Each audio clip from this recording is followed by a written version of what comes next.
Welcome back, everybody, to day 3 of our 12 days of Mortal Kombat Christmas. In the last couple days, we've played Mortal Kombat 1 and 2, so naturally, it only makes sense that we move on to the third entry into the franchise. Now, unfortunately for some, this was the last of the 2D games, assuming you don't count Sub-Zero Mythologies.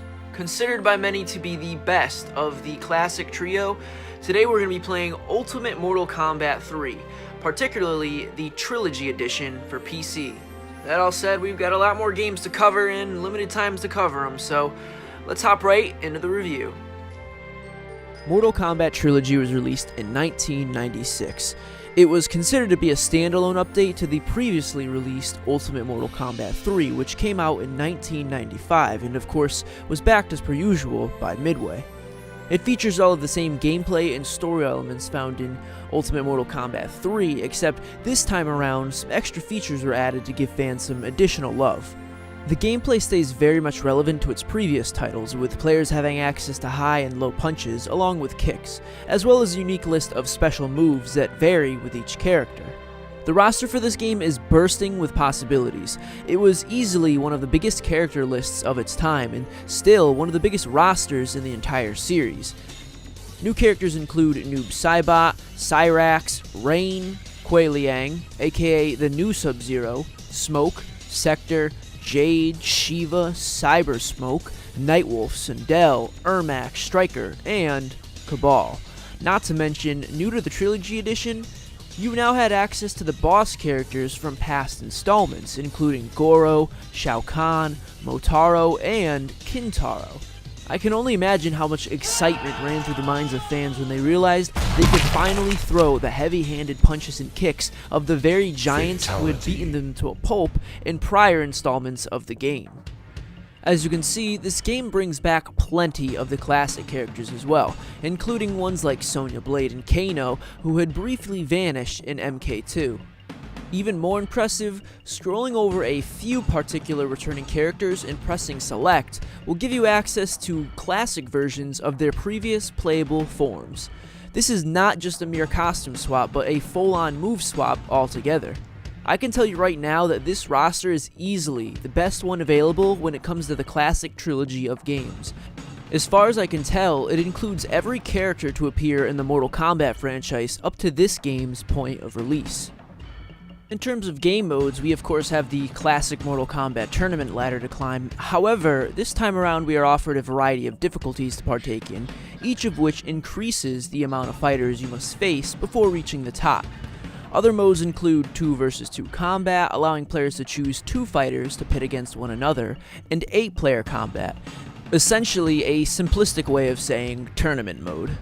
Regarding our story, the events of this game essentially pick up with Liu Kang's canon ending from the previous installment. After Raiden and the Earthrealm Warriors agreed to go to Outworld and compete in the Mortal Kombat tournament a second time, they let their guard down, not realizing all along that it was a diversion.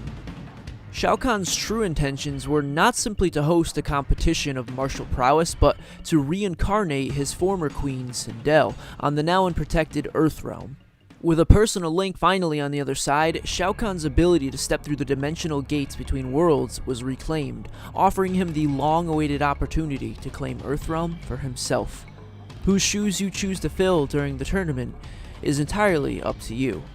Naturally, completing the game as different characters will provide you with different endings, but if it's the most accurate one you desire, Liu Kang's story seems to once again have the officially intended ending. So let's talk about some of the new mechanics added to this game that really help to flesh it out as one of the best games of its series, and keep in mind I'll be talking about things that were added between the first Mortal Kombat 3 release and the final trilogy release here. First off was the run button. Accompanied by a small stamina meter, running allows you to essentially rush up to your opponent and get in some swift and potentially unexpected hits. It was added as a way to counter overly defensive players by giving you a way to quickly move in and perhaps break their defenses or even psych them out. Also introduced to the game were chain combos. To contend with the fluid, fast-paced fights of other games of the genre, chain combos were added, allowing players to rapidly pull off strings of attacks that, with practice, could allow you to devastate entire sections of your enemy's health meter. By the release of Trilogy, players were also introduced to that of the Aggressor Bar, a meter that fills as you attack your opponent, especially so if they are blocking. Once filled, your character would, for a short period of time, become much faster and stronger, and this was a way to punish an opponent who may have been spending too much time hiding behind their blocks.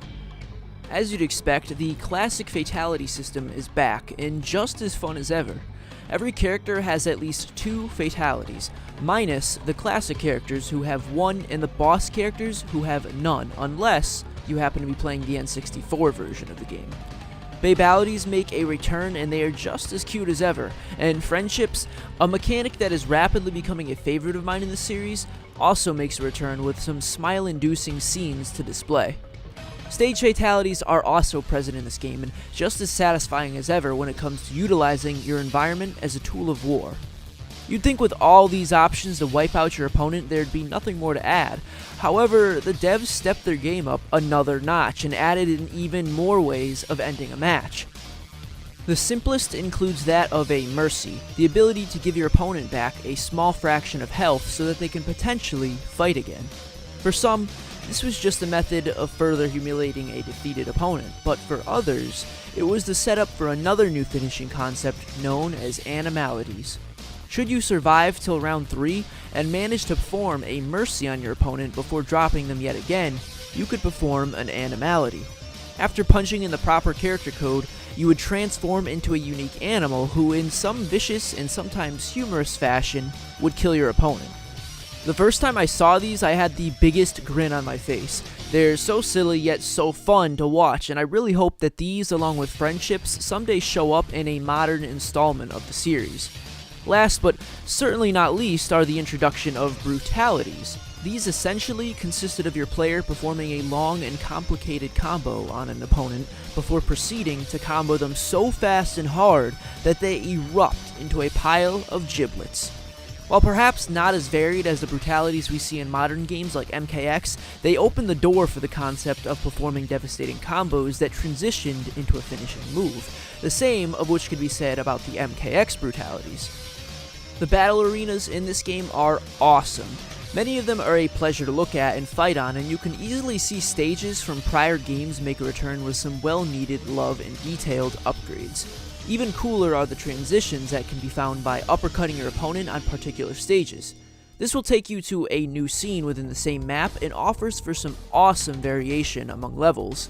This type of feature inspired future titles in the series, and even has gone on to be part of the Injustice franchise that the NetherRealm team has also worked on. I know I didn't talk too much about the music in the previous 2 game reviews, but that was because those particular versions didn't have any that stood out to me. This version, however, does have some music that gives me retro chills. Perhaps it had something to do with the fact that I was playing the PC edition, and so there was a potential for more clarity in the audio, but I can't say for sure.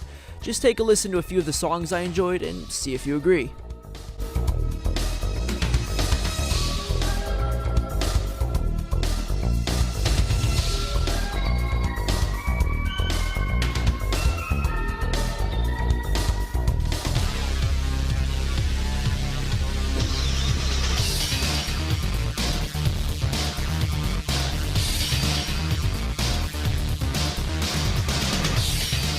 My own experience climbing the ladder was a ton of fun, and it actually forced me to brush up on my skills a little more due to the new combo system introduced. I admit, when I got to Motaro, he flung me around like a piece of meat, and in my frustration, I also picked Motaro so that I could fight fire with fire. Moving on to Shao Kahn's fight, I was confident I could win with the same tactic, but as it turned out, I was very wrong. Kahn shattered Motaro like glass, and when I tried to mimic my method from before by choosing Kahn myself, it still proved fruitless. The true Outworld leader knew his moveset, and he wasn't afraid to unleash it even on a mirror image of himself. So I quit, went back to the start, and worked my way to the top using combos and special moves I got the hang of with Reptile. In the end, I not only was able to conquer Motaro, but Khan himself using the skills I spent the last few hours honing. It felt good to beat the game the right way, and while I absolutely understand the novelty and fun of playing the boss characters, it can potentially drain some of the fun out of your ladder experience because of how overly easy it gets. Well, in most scenarios at least. Now, the PC edition of Mortal Kombat Trilogy certainly does have a few secrets to interact with if you are feeling keen on doing so. As mentioned earlier, there are alternate classic costumes for some select characters, but there is also a secret character that can be accessed by holding a special button combination after selecting any male ninja. Doing so properly will transform you into Chameleon, an interesting ninja who will constantly change between colors to represent which ninja skill set he is mimicking. N64 games actually got a female version of this ninja, also known as Chameleon, except spelled with a K. Other secrets include special ending prizes from Shao Kahn's treasure upon completion of the tournament, of which can include your character's ending, endurance matches, secret fights, or even fatality demonstrations. And if you punch in secret codes while the game is hovering over particular scenes or menus, you can unlock access to the question mark menus that offer little alterations to your game and its relative matches. All in all, Mortal Kombat Trilogy is a very solid game, especially if you are playing on the PC edition thanks to its smooth loading times and extensive character roster. If you can get a modern copy and get your controller synced up with it, you're in for a nostalgic time full of awesome visuals, great music, and solid gameplay. I had so much fun going back and being able to review this game because I firmly believe it's one of the best games in the entire franchise. You can tell so much love and care went into crafting this experience from a team of developers and artists that had a great sense of humor. While it's true, some of the more recent games may be superior graphically, that does not stop this entry in the series from standing strong and easily being one of my favorites. On that note, I give this game a very commendable 10 out of 10. Get over here! Flawless victory. For some, that may be a bit too high, but for me, there is no question as to whether or not this game is deserving of such high praise. I only wish that I had been old enough to experience the game for myself when it came out so that I could ride the Mortal Kombat hype wave that existed in the 90s. I can't think of anything bad to say about this edition of the game, and for that reason, I will always hold it to high praises.